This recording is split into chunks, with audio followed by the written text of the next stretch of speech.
Hi, ladies and gentlemen, welcome to 1960 Hustle. They call me Spencer, and today is a new episode. And man, I had to swim the waters to get this chief, my brother from the South South, Datare. Thank you, Chief. Thank you, Chief, for My man. doing this for us, man. So we're about to, what we do in 1960 Hustle is get encouraged. Like reach out to people out there, encourage people that are trying to hustle, talk about your grind, how you started, and how everything went for you, how your challenges, how you went through the challenges, and all of these things, like how you got to where you are now, and how are you just trying to get better. So first off, I will need you to tell us. I know you, but then I still don't know you. But still, there are a whole lot of people that's out there that are wanting to know you, like learn from your experiences. You know what I mean? So I'm here to learn too. So can you please tell us who you are? Let's speak to the camera or to you. Anybody, bro. Anybody. Anybody. Okay, yeah. So my name is Datare Pobeni. Okay. Where do we start from? I guess we'll start with I'm an economics graduate. Okay. What got school? University of Manchester.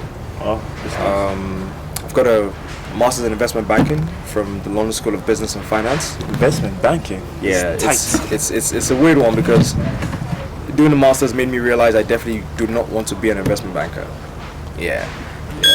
Oh, okay. So I said an economics graduate from University of Manchester. Moved back to Nigeria. Right from the beginning of time, I always knew I would end up working for myself. Okay. It's a funny one because my mom always said she knew that because I had a problem with authority. I always questioned authority. Okay. I always say if you wanna really understand Nigeria, and if you want to get to the bottom of things, you ask people why.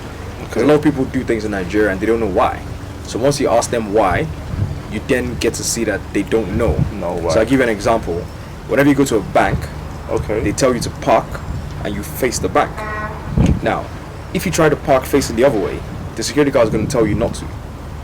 Oh, Yeah. I've never noticed that before though. Yeah, but- try it. So Okay. because if you want to, this is growing up with a military father, they teach you some random things. Okay. So growing up, I was always told to park facing your exit because it makes it easier for you to leave.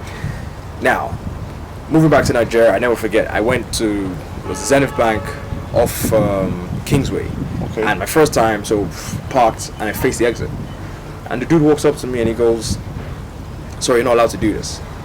And I asked him why. Because for me, I'm just parking, Okay. And he goes, "Yeah, he doesn't know. That's just what management said.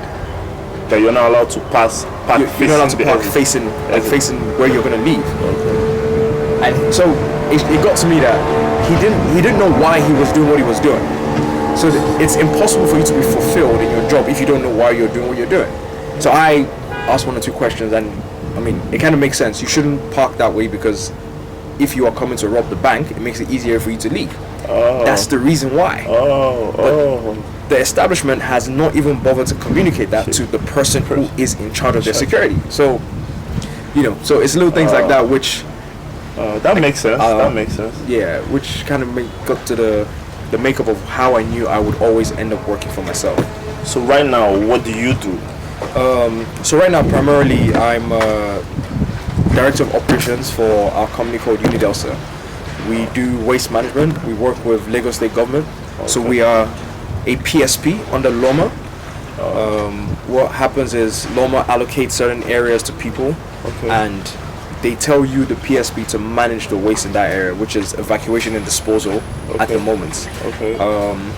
We have been pushing for the services to scale beyond just evacuation and disposal, because in terms of waste management, there's just so much more. We're actually an environmental solutions company, more than just waste management.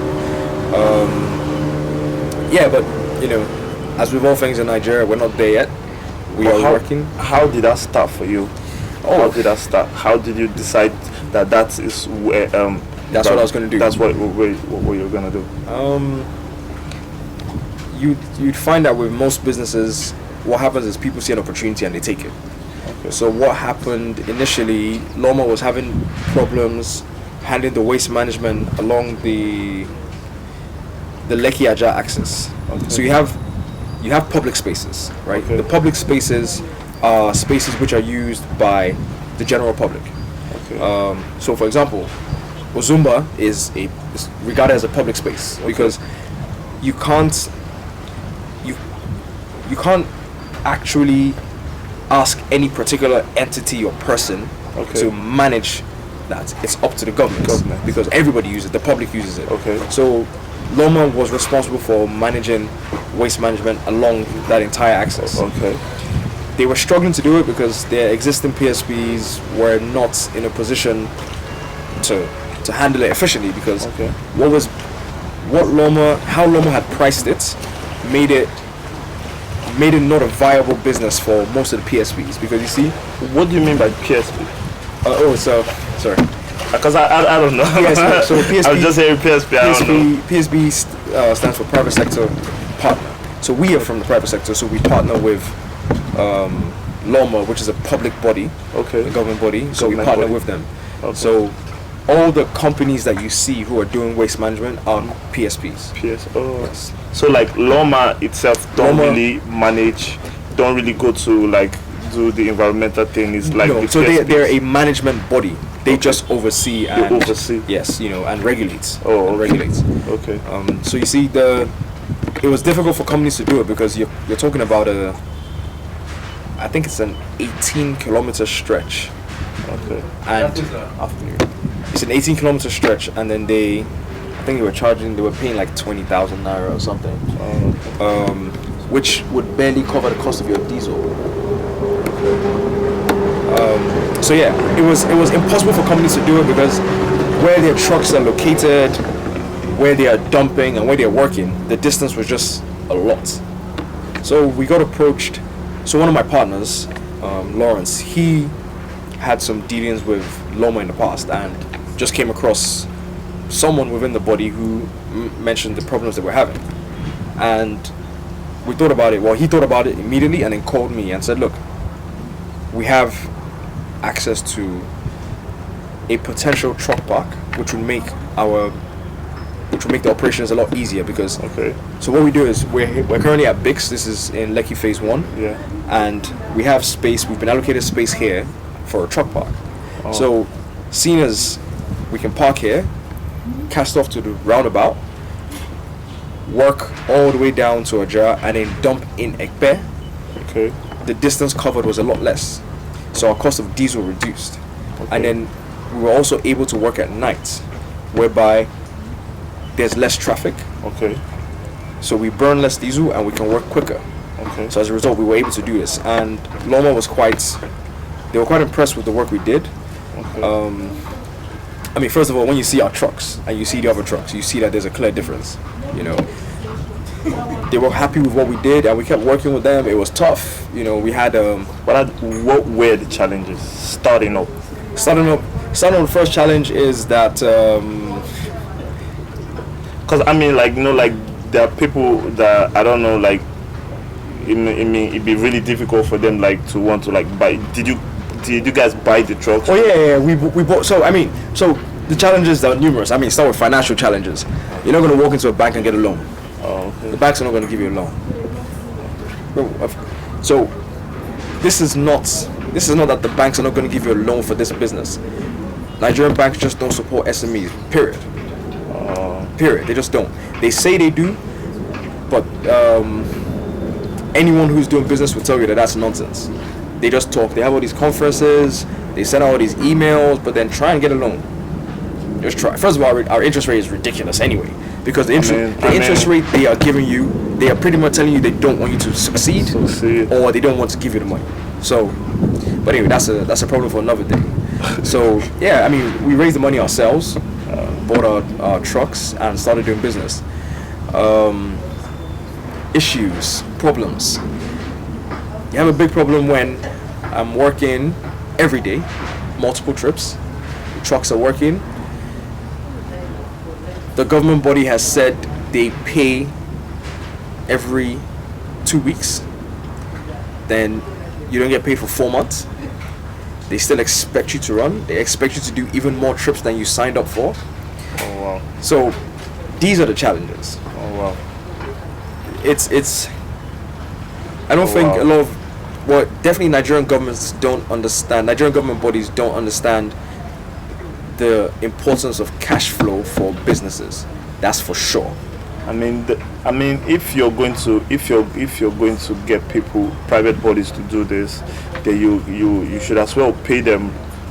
So, I mean, I feel like the government has a big role, because from like I didn't know about all of this before. So now knowing about this, so if I see like trash on the road or something, is like the fault of the government, because if they probably paid the PSP, they will do their job well, because if they don't pay you, you can't pay your staff. Yeah, thank you. That's the and next if level. you don't pay your staff won't come to work to pick up the trash. Can't pay staff, can't buy diesel, can't maintain the trucks. So it puts me. I do waste management. I got a restaurant. Oh, you have a restaurant? Yeah. The house. Yeah. Got a restaurant. Oh. We manage Big's Boat Club. This is the family business. Manage it. All this chilling zone. I mean, this is Lagos, bro. This is Lagos, bro. Yeah. What it has taken to get here. I know, right? Bruh. I know, right? Yeah. And a whole lot of people feel like, I mean, with your family having all of this and all of this, you might not put in work, but you see, like, you know, so, like, sometimes I tell people, like, they say, like, people that probably like their parents or their family have like done something for them, they like, some people say like them Davido, they didn't really hustle and all of that. Like, I mean, I feel like, for me, I feel like the standard was set high, so you have to, the bar. I always say, I mean, and people might disagree, I say often we have a big problem with poverty in this country. We don't understand what poverty has done to us, right? Yes, we're a country with the highest amount of people that live in poverty in the world, and it's clear when you see that, it's clear. But what we don't understand is we have a poverty mindset. The poverty mindset keeps you looking back instead of looking forward. It's because of poverty that you have that mindset of people say, oh yeah, if your parents are this and that and that, that you're not going to work. Come on. No, that's the exact opposite. Because if you've been brought up around in certain surroundings, you know the minimum that's expected of you is so much more than what is expected of others. True, honestly. That is why you do find a lot of people who, they've grown up this way and they look like, yo, there's no point, I can't reach this level. Because what it takes to move from what they've been born into and brought up around to the next level, like they are just engraved in that. They're like, no, these people are these other people. Like, I hear people saying that, like, no, those ones are Omo Babalowo, their parents. Like, I mean, like, that's like taking yourself backwards. You don't want to go forward. Like, I mean, like, people are hustling like, every day in this Lagos. You go out, you see people hustling, and then you see somebody that will just be at home and be like, those ones that are hustling, their father has given them something. Now, come on, you gotta work. You gotta work. Yeah, you have to work. Like, imagine what you're doing. Like, I mean, I've never thought about that waste management thing. Like, I always laugh. In fact, almost weekly when we have our management meetings, we laugh at. There was a situation that happened, or a scenario, when we first started. So we're trying to get clients. So I went to this particular office, and with one of my partners, we had to send our profile, right? So we sent the profile and we met the manager, and this lady, she was so, I want to use pompous, right? Unnecessarily pompous, because it made no sense for her to be that way. And she goes to me, oh yeah, can't believe, like, you went to University of Manchester, and you come to Nigeria and you're doing waste management. And I thought to myself, yeah, that's what I'm doing. Why is that a problem? Not everyone wants to sit in an office. I mean, I know you're fine where you are, collecting your salary and all that, and that's cool, but like, it's not for me. Yeah, definitely. And I kind of understood that everybody's going to project their reality onto other people. So for her, it was ridiculous that we were doing what we were doing. Because like my partner, he went to Imperial, all these type of things. So she was looking at it like it's a waste of an education. So for her, she was much better than we were. So that's why she was kind of looking down on us. Because it's like waste management. Like, waste management it's like a dirty job. Business. And it made like the short-sightedness and the inability to see beyond what was within her realm. But it's we laugh about it because I know where she is now. So, I know where she is now, and I know where we are. You're doing good for yourself. I mean, I like the drive. I like the spirit of everything. So what I want.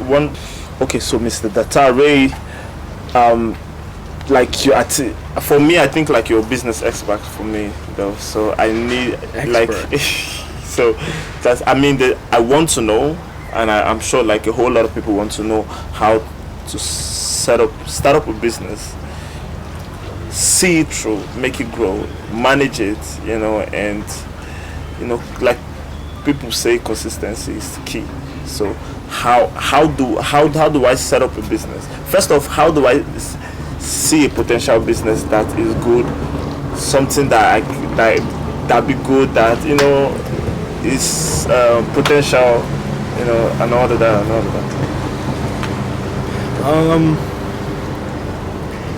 So in terms of seeing what is good, the first thing is you need to be looking to see something that's good. So you need to be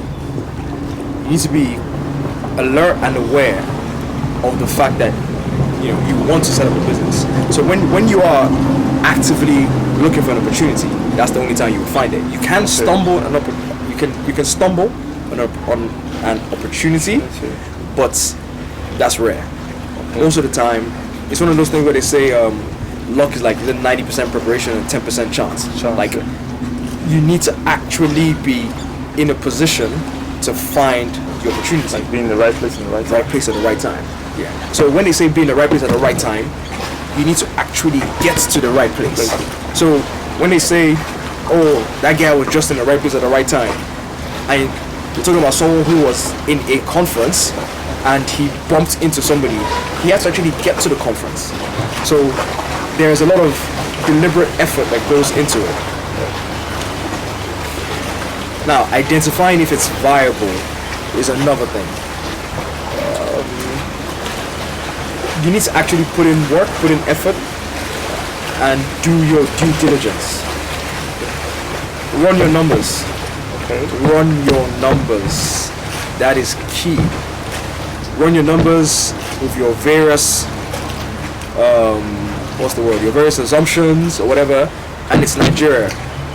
Don't do the business if the worst case scenario numbers you have don't make profits, because it's Nigeria. I guarantee you're more likely to get the worst case scenario than the best case scenario. This is Nigeria. Remember that.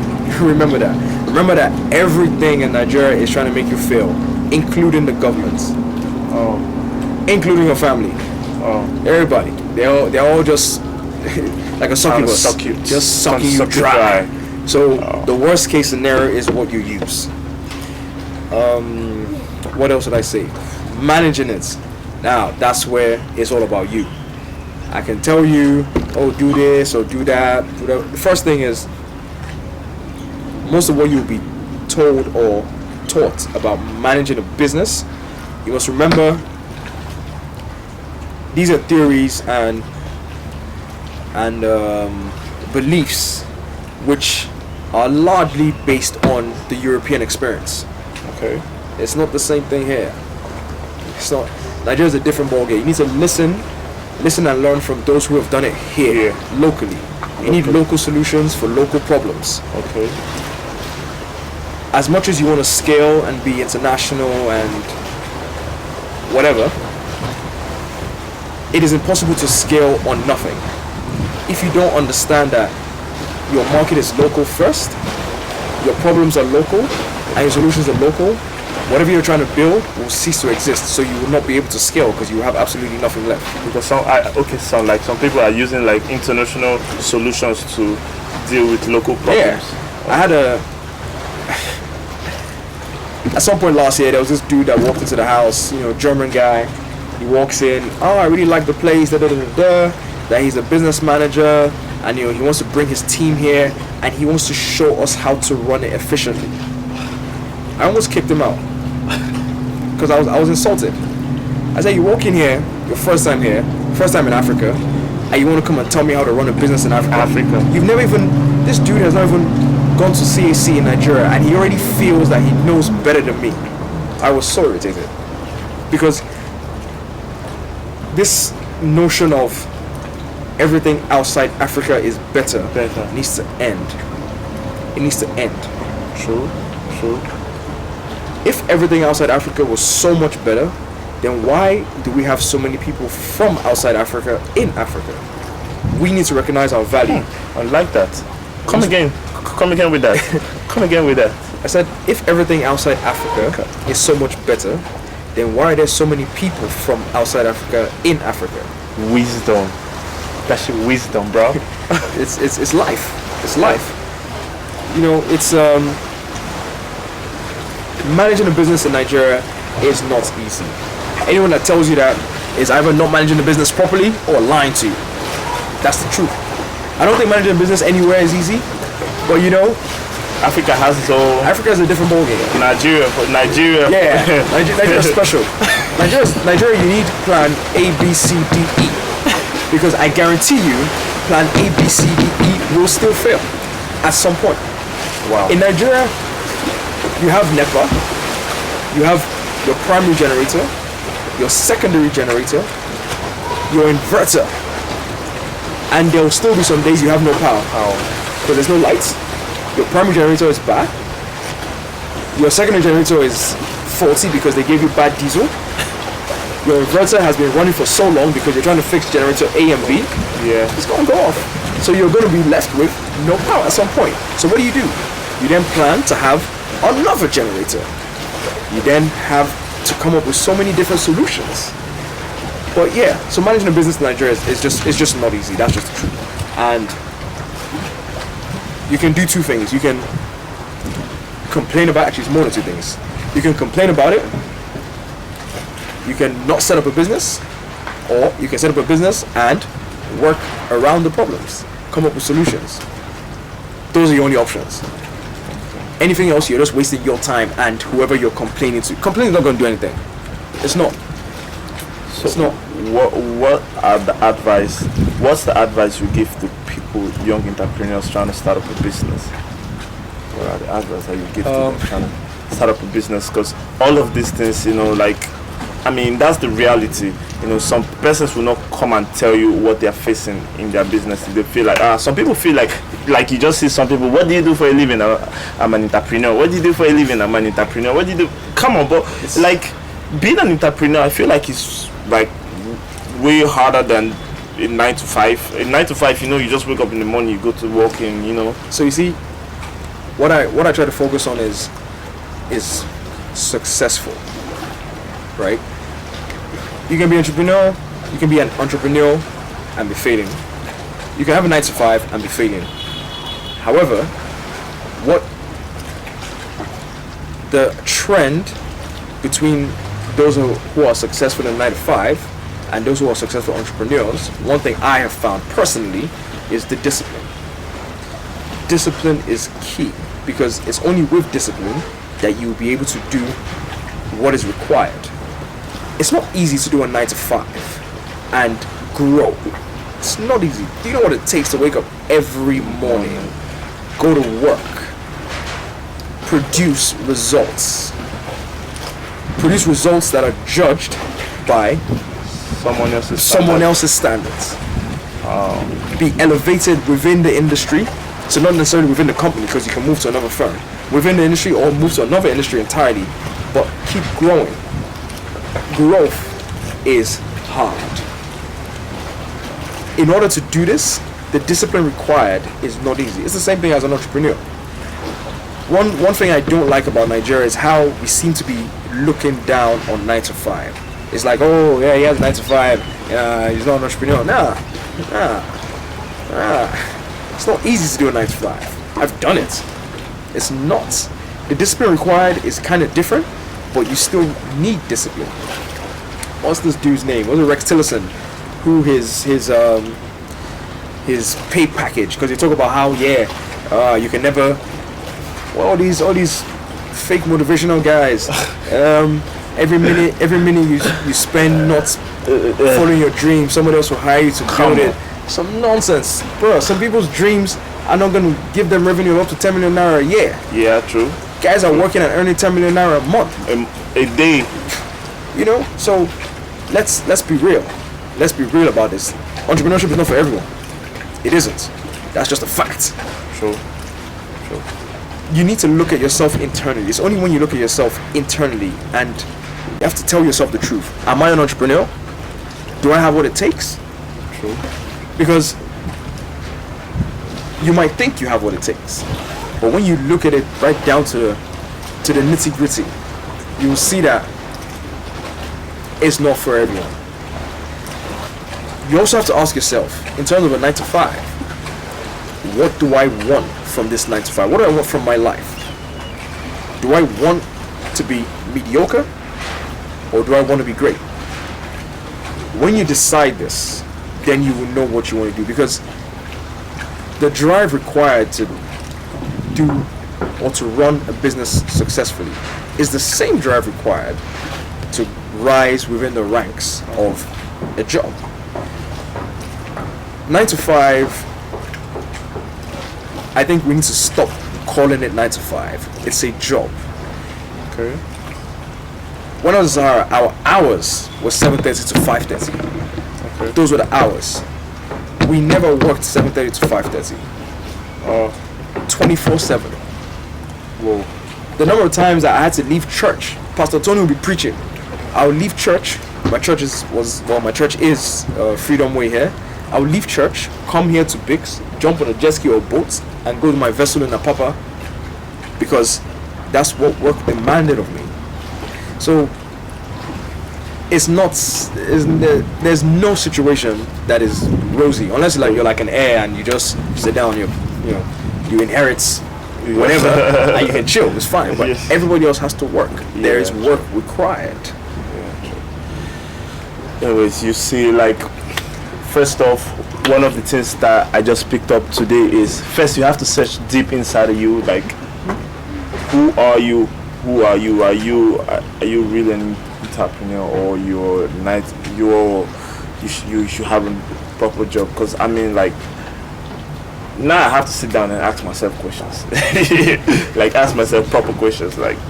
Think deep and know who you really are. That is what it's going to. Because with all of these things, if you can find yourself, then I think you can do whatever. You just have to just grow within yourself and all that. So thank you. God bless you. Thank you so much for this. I actually learned a whole lot. So please, give us your Instagram handle and your business's Instagram handle. Yeah, just follow the House Lagos. The House Lagos. Yes, at the House Lagos. On IG? Yes, on Instagram. We're not really active on Twitter for now, but I guarantee you, once you go to the House Lagos, you will show up at the house itself, because Martin, you will have a good time. You have a good time, guaranteed. Thank you very much. Thank you. And I'd like to say I'm quite happy with what you're doing, because we have a big problem in Nigeria whereby you ask people, how did you get here? It's God. God. They don't want to tell you the truth, because they don't want to tell you the truth. They're not proud of the struggle. Yeah. You need to be proud of the struggle. The struggle is part of your journey. And the big thing is, they're struggling. Their struggle is not straight. Yeah. Their struggle is like this. That's why they don't want to tell you. Right? Yeah. Right. I'm really pleased to have you, because I like people doing well. I want to learn. I want to tap from it. So like one of the reasons I started all of this was want to educate myself more, you know, like learn from other people that have been doing this, you know. So I was like, instead of me just learning myself, why don't I learn with everybody, you know, like show people. That's impressive. So, That's impressive. so thank you so very much. I learned a whole lot today. Thank you, Mr. Datare. And you guys, thank you. This is 1960 Hustle. God bless you. All right. Thank you.